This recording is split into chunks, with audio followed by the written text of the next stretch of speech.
Entry number 1. I work at a zoo. It's not the type of zoo you're thinking of, though. I don't have the pleasure of working alongside tigers and bears and all that. My job is a little more unnatural.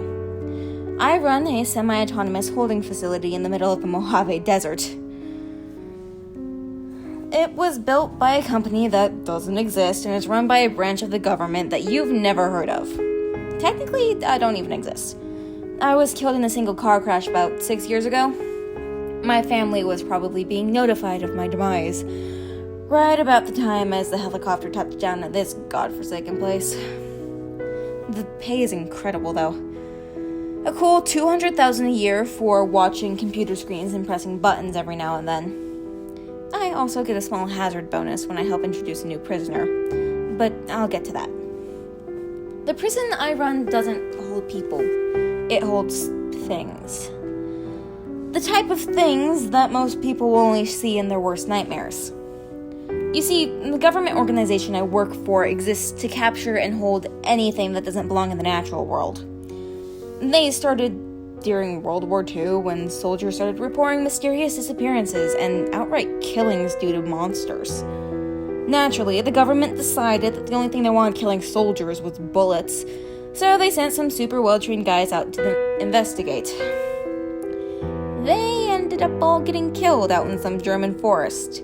But the idea stuck around, and the Federal Department of Nothing was created. Back to where I work. The prison is underground, and the only way in that I have access to is a very conspicuous shed with a ladder inside. Once I'm inside, there's a biometric smorgasbord of locks to get through that takes about 10 minutes.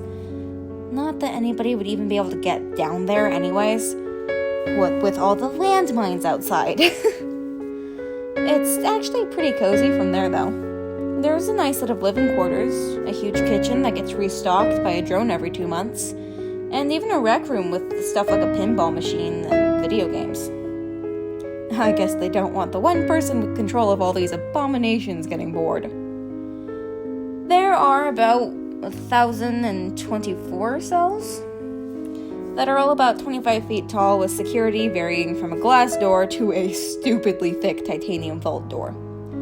The prisoners tend to occupy the ones in the middle of the range, but at least I'm prepared. I have to check on them regularly to make sure there aren't any structural issues or giant demon horses running around. I technically have a level of personal protection that I'm supposed to bring with me, but I normally don't, if only because it takes a while to put on. They're organized into 4 corridors, numbered by the level of caution required for me when entering. Number 1 has creatures that are pretty much harmless. They might bite or scratch, but they aren't objectively dangerous.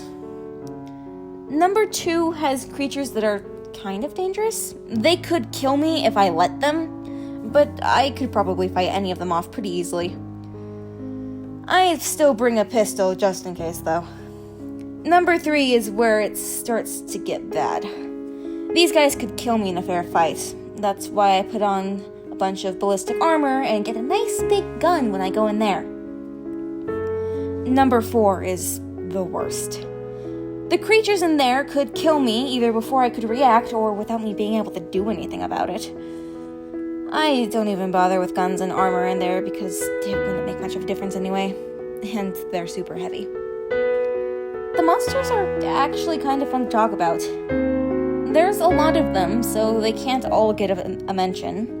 But the ones I will talk about are the real doozies anyways. They normally arrive in an unmanned cargo helicopter, and I have to open the cargo hatch from the roof of Corridor 1. Instead of building 4 doors above ground, I guess they decided it would be easier for me just to forklift everything around. From there, the documents attached to the mess of steel and cement tell me what it is and where it goes. I usually grab the forklift and put them in the closest spot in the corridor. The transfer process is fairly simple. The cage plugs into the wall like a power socket and secures itself with electromagnets. I wish there was like a big dramatic lever on the back that would open the door and release the beast. but it's just an inconspicuous little button. The door opens and the creature is forced into the cage somehow. I guess I've never actually looked inside one of them. Then I reset the doors, unplug the cage, and send it back up to the helicopter. I get an extra 50,000 every time I do this, but the only real risk is if I screw something up or decide I want to get up close and personal with a Wendigo. Oh, right, the prisoners. Most of the scary ones are in Block 4 because they're not scary for nothing. I think the worst thing we have here is a skinwalker. A bunch of high school kids got slaughtered at some camp slasher style a couple years ago. The guys that went out there brought Skinny back. I just call him Skinny because it's shorter and it's actually pretty apt. It looks like an old guy most of the time, but occasionally when I check on it, it's something straight from hell. Imagine a creature that looks like a wolf, but there's something off. Like the way its snout is constantly shifting in space like a projection, or the unnatural hue of its eyes. It looks horrifying, and words don't really do it justice. It could easily rip me to shreds, but the scariest part is that it can talk. It talks to me through the camera in its cell. It likes to talk about my wife. Not that I've told it anything about her, or anything at all for that matter. Any form of contact between me and a creature is strictly forbidden. There are some good old-fashioned monsters here too, though. There's a werewolf that's actually the same one from that German forest that started all this. It kept roaming around, but it got hit by some random artillery and couldn't fight back when the next guys came. They kept it in a big pit over there, but when this place got built, it was the one to pop the champagne. An absolutely massive beast to be sure, but it's a lot less scary with all that metal in front of it. I am concerned about the claw marks, though. They're starting to leave real impressions in the walls. Some of the level 1 guys are kind of interesting. There used to be a squonk, which is basically a little creature, kind of like a gopher that's covered in warts and rough skin. It's completely harmless, but it cries a lot and is pretty sad in general. One day when I checked on it, there was just a puddle where it'd been sitting. I looked them up, and it turns out it probably cried himself death, and then dissolved into the puddle. It sucks, but at least it's less work for me.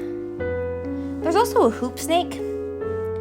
It probably wouldn't be here if it weren't for the fact that it killed 4 people at a trailer park in New Mexico, since it's really just a snake. It looks like a rattlesnake, but it grabs its tail in its mouth and rolls like a hula hoop really, really fast. Apparently its venom is a lot worse too. Like, die before you can call 911 worse. Well, that's it for now. I need to get some sleep because I'm taking a delivery tomorrow. They don't tell me what's in the cage until I have it, so here's hoping it's a scary one.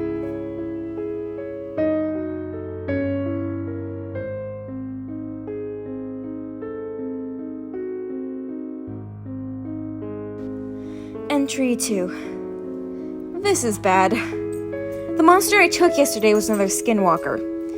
It went into the cell just fine, but today it's not there anymore. I don't know what happened. Maybe it tricked me somehow, and I don't remember. I've contacted my supervisor, and he said that a containment team will be here in 2 days.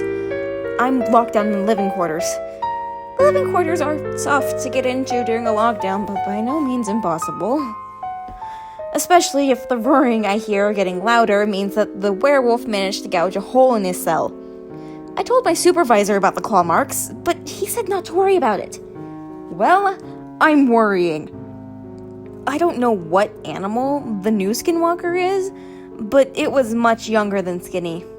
I don't think it could figure out how to open the cells, but there is a control room at the back of each block that has some exposed wiring and stuff that I've been told supplies electricity to the electromagnets. I guess all that's left to do is wait and see if anything comes through the door before the containment team shows up. Entry 3. I woke up and saw a lion sitting in my doorway last night. It had a huge mane and had its lips pulled back in one of the most terrifying snarls I have ever seen. It didn't look right, though. The fur looked flat and monotonous. The snarl looked kind of smudged, like its skin had rotated slightly on its face. And its eyes were not feline. They were human eyes, staring at me with all the contempt and hatred of someone who has every intention to kill you. I looked at my pistol on the table next to me, but it was too fast. It was on me before I could even think to reach for it. With impossible speed for a beast that size, it seized my arm in its massive jaws and leveled its eyes 4 inches from mine. I knew then that it wasn't going to kill me. It was too smart to hesitate. It looked directly into my eyes for an eternity before releasing my arm and leaving with the same impossible speed that it had surprised me with before. It was a warning. It was telling me to stay in here and not to do anything to compromise its safety. Well, it's a little late for that, because the team is getting here today. I know it can't take the whole team, but it can take a lot of them. If it managed to release any of the other monsters, the team won't stand a chance. I only told them that a skinwalker had gotten out, not that it had the potential to release any of the other monsters. I guess we'll just wait and see. I lost my communications last night, probably thanks to my new friend. I've just been pacing back and forth all day trying to figure out what I can do. I'm just going to sit down and wait. Entry number 4. The whole team is dead. I heard the firefight from in here. These guys must have packed some serious firepower, because all I heard for 15 minutes was constant gunfire and explosions before it started to fade away. Probably because there were less men shooting. I had a feeling this would happen. I don't know what to do now. I put the ballistic equipment on and loaded my machine gun, but I know how well guns worked for the guys outside. I can only hope it decides I'm not worth its time and continues whatever the hell it's doing. It is doing something. I don't know what, but I can hear loud banging and weird groaning noises every once in a while. I would think it's trying to get out, but the door is wide open because the containment team destroyed it with a generous amount of explosives. I haven't seen it again, but I'm probably going to. If it can't figure out what it's doing, it's probably going to make me do it. Entry number 5. They're both gone. Skinny and the new skinwalker, I mean. Apparently it was all a big plan to break out of the prison. The young skinwalker got captured on purpose and somehow convinced me to just let it out. It probably used that stupid magic that got it this way in the first place. After the containment team got wiped out, it wandered around looking for a way to open the door. It came back to me. It dragged me over in front of Skinny's cell and said one word in a voice so lacking in human inflection or emotion, it sends shivers down my spine, even recording this. Open. That's when I figured all this out. I looked at the control room at the back and said to try cutting the cables in there. Before I could say it to only cut the cables that go to this cell, it ran down the corridor and just cut all of the cables in one single smooth motion of its paw. I would say all hell broke loose, but that's a bit of an understatement. The skinwalker was the first to realize what had happened and was back at the cell before I could blink. Then the room came to life. Every creature in here rushed toward the gate connecting to the main corridor. As they ran, they were biting, kicking, and scratching at each other mercilessly. By the time the mass of death and fury neared the gate, several of them were bleeding to death or already dead on the floor. The only two left to reach the gate were the werewolf and the chupacabra. Chupacabras aren't really what people think they are. All the stories describe them as like a wild dog that just likes blood. But in reality, they're more like a coyote with 8 long spider legs. They have razor-sharp claws at the end, and they're almost as fast as a skinwalker was. They don't like blood. They need it. The two abominations reached the gate and turned to face each other. The werewolf let out a deafening roar of fury, and the chupacabra started shrieking. Its shrieking got louder and louder until cutting off suddenly. I watched in horror as the skinwalker strutted back towards us with blood dripping from its permanent snarl. The beast tugged on the handle of the door, and it gave way with ease, revealing a wolf half the size of the beast sitting calmly in the center of the room. The two exchanged a single glance before I felt a sudden pressure on my chest. I realized I was in the air. I hit the wall opposite the gate hard enough to break at least a few ribs, if not something more serious. They both stared at me with an emotion in their eyes that I couldn't discern, and made a break for the gate. The lion was noticeably slower than before, but it was probably just keeping pace with Skinny. The gate was no match for the beast, and by the time I finally remembered how to breathe, they were gone. After throwing up out of fear, relief, and pain combined, I pulled off my ballistic gear there and in the corridor and struggled my way back to the office to see if I could get the word out that the team had been slaughtered and 2 skinwalkers were free. I was right about the broken ribs. I got a concussion on top of that. The communications are still down, so I did the only thing I could. I turned on the TV and waited for them to realize that the first team never came.